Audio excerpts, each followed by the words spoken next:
Mr. President, the Honorable William Samoei Arap Ruto,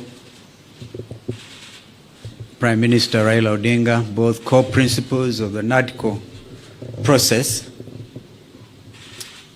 ladies and gentlemen, I didn't find it easy to come in here this morning for various reasons, one of which was the barricading of the route to KICC. But I must thank the organizers for having brought it to KICC, because if it was a State House, Mr. President, it would even have been a little harder. The reason is simple. Our country is at a crossroads.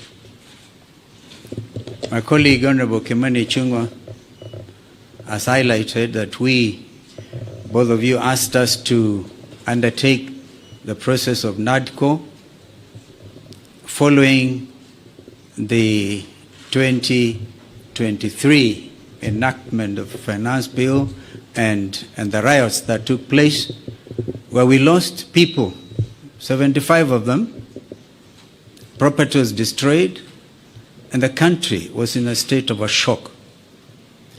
We undertook that responsibility with gusto, and we are very open-minded.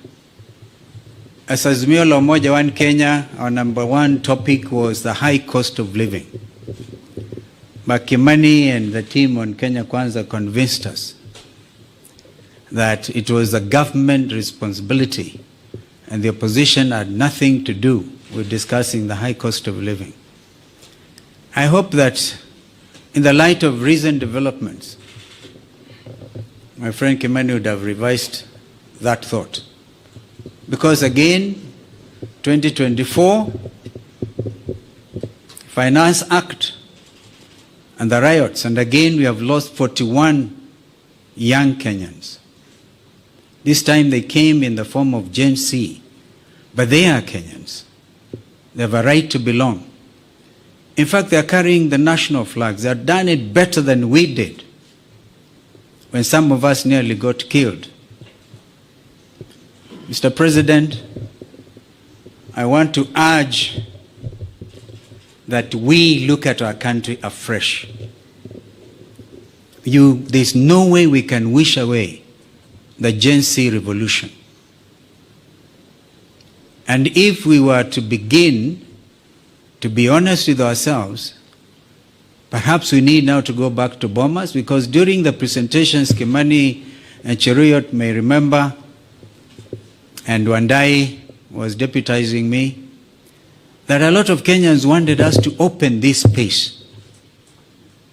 The space has been opened by Gen Z.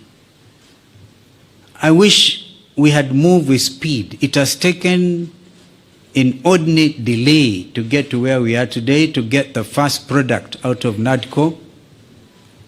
And I'm not so sure, my friend Kimani, whether it is expected of us to even fast track the other 8. They have to be juxtaposed by the reality of the country and this new revolt. If we are not careful, all of us will get thrown out by the Gen Zs, because they say we have come of age. You say that we are leaders of tomorrow, we are leaders now.